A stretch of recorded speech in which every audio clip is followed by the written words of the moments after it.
Olá, vamos hoje dar continuidade à matéria de ciências, o conteúdo alimentação. Segunda parte, né? Como obtemos os alimentos? Por meio da agricultura, produzindo plantas para o nosso consumo, tá bom? Alguns tipos dessas plantas, elas são consumidas diretamente, por exemplo, o arroz, o feijão, as verduras, elas do jeito que são encontradas na natureza, nós podemos utilizar. Outras plantas, elas servem para preparar diferentes alimentos. O exemplo do milho, do qual a gente faz a farinha, né, farinha de milho, a gente faz o óleo, a gente faz a canjica, a pamonha. Da soja, um outro exemplo, também temos o óleo, a soja, o leite de soja, né? Nós podemos ter o miso, feito com a soja, o tofu, o suco, tudo isso utilizando soja. Nós também obtemos alimento por meio da pecuária. O que é pecuária? É a atividade de criação de gado ou de outros animais, né? O boi, a vaca, o porco, a ovelha, o frango e todos os que a gente utiliza na nossa alimentação, né? Leite e ovos também são produzidos pelos pecuaristas, porque são alimentos de origem animal. Ou pela indústria da pesca, que é praticada em todo o nosso litoral, também em lagoas e de rios que não estejam poluídos, né? Aí são retirados os peixes, frutos do mar, isso também a gente usa em nossa alimentação, tá bom? Agora vamos ver a origem dos alimentos. A nossa alimentação, ela tem três origens, ou ela é vegetal, ou ela é mineral, ou é animal. Vamos lá. Origem vegetal. São encontrados em todos os lugares do mundo e são preparados de diferentes maneiras, né? Nós podemos comer da forma como são encontrados na natureza, ou no caso aqui, olha, do trigo. Ele serve de fonte para a produção de diversos outros produtos, né? Temos o pão, o macarrão, os biscoitos, tudo que nós obtemos do trigo é de origem, então, vegetal. A de origem animal pode ser usado sem ser processado, como a carne, os ovos, o leite, o peixe, o mel, né? Tudo isso pode ser usado sem ser processado, mas nós podemos pegar alimentos de origem animal e fazer o processamento. Aqui a gente tem a manteiga, os queijos, iogurtes, os danones, e também nós temos os frios, por exemplo, a mortadela, o presunto, a salsicha, tudo isso é feito com produtos que são processados. E nós temos também os alimentos de origem mineral. São os alimentos que não vêm de seres vivos, tá? Eles são retirados da natureza. O exemplo é a água e o sal de cozinha. Agora, alimentos naturais e alimentos processados, que estamos falando, vamos ver qual é a diferença. Os alimentos naturais são aqueles que não passam por nenhuma modificação. Eles são consumidos como nós encontramos na natureza, né? Aqui a gente está vendo os frutos, né? Legumes, verduras, tudo isso pode ser utilizado do jeito que a gente retira da natureza. Em geral, esses alimentos são bem mais saudáveis porque não contêm nenhuma substância artificial. Agora, por isso eles podem se estragar com mais facilidade, tá bom? Os alimentos processados, aí eles são produzidos nas indústrias, ou seja, nas fábricas, né? O que elas fazem? Elas juntam os alimentos naturais com algumas substâncias, aí elas podem moer, podem triturar, assar, até surgir um novo alimento que elas estão querendo fazer, tá? Esses alimentos, eles duram mais tempo, principalmente quando as embalagens não estiverem abertas.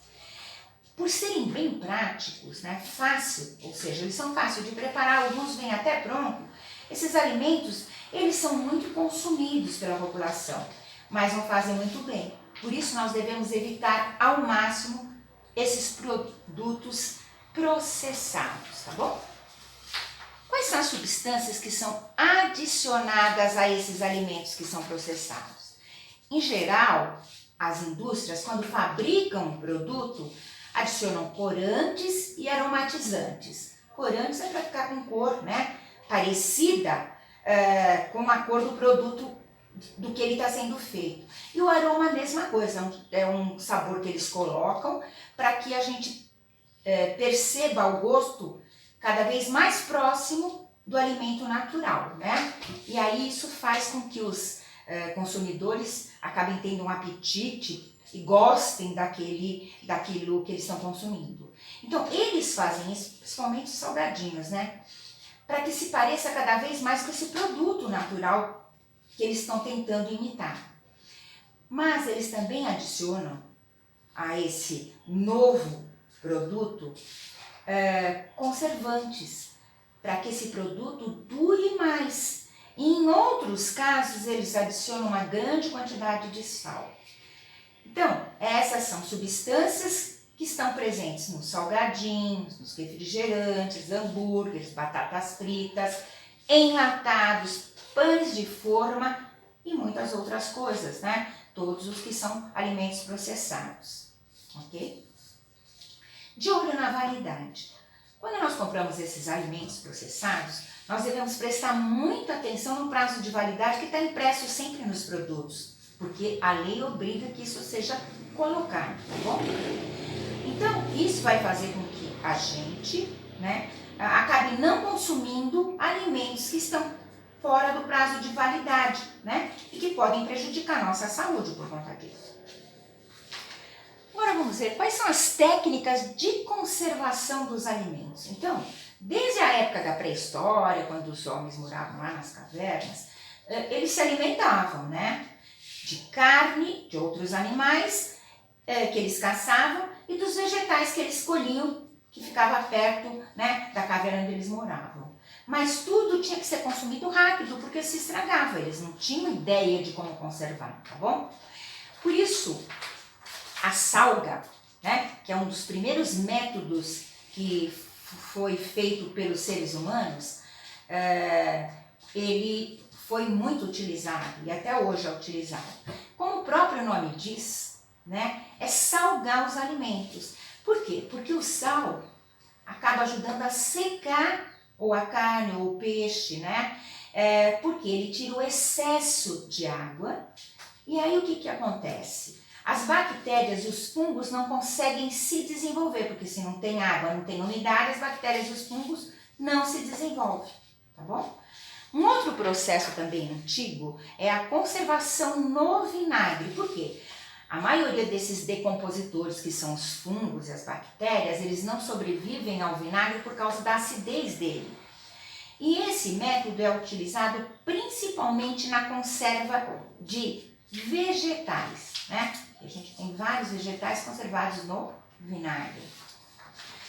Uma outra forma de conservação é a defumação. Então vamos lá. É a exposição do alimento à fumaça, né, da queima da madeira, por exemplo. A fumaça, ela acaba liberando, né, compostos químicos que são prejudiciais a esses seres decompositores, ou seja, aos fungos e às bactérias. E além disso, o calor também mata esses seres, porque ele acaba desidratando a carne. Por quê? Ele vai ficando aqui na defumação, ele vai secando, o calor vai fazer com que seque, né, o líquido, né, a parte líquida dos alimentos que estão passando ali pela defumação. Isso a gente pode fazer com carne, com aves, né, com as linguiças, que existem linguiças defumadas, existem frios defumados, né, o queijo aqui é o exemplo de um alimento defumado, tá bom? Queijo, por exemplo, forma essa casquinha que impede que os fungos e as bactérias entrem em contato com eles. Mas nós temos processos modernos, né? Atualmente nós podemos usar da geladeira ou congelador, né? Que conservam os alimentos a uma temperatura mais baixa. A temperatura mais baixa também evita né? Que esses seres decompositores, ou seja, os fungos e as bactérias, eles têm um aumento muito grande, né? E aí eles acabam auxiliando na conservação, porque esses decompositores, eles não vão conseguir se aumentar, não vão conseguir se proliferar, né? Ou seja, aumentar uma quantidade muito grande para fazer estragar. Então, durante um tempo você consegue conservar. Depois, é claro, eles acabam se estragando se não forem consumidos em tempo hábil. Outra coisa que conserva são, como o próprio nome diz, os conservantes. Eles são produtos químicos que são adicionados aos alimentos, fazendo com que eles durem mais tempo, né? Assim como corantes artificiais para dar o sabor e a cor. Então, tudo isso, né, faz com que esses alimentos durem mais, mas também os prejudicam, né? E também nós temos outra forma de conservação moderna, que é as embalagens a vácuo. A embalagem a vácuo, ela retira o ar quando eles estão embalando os produtos. Então, se não tem ar, né, as bactérias não conseguem se proliferar, tá bom? Eu espero que vocês tenham entendido essa segunda parte do conteúdo da alimentação. Façam as atividades, qualquer dúvida vocês já sabem como resolver. Um beijinho e até a próxima.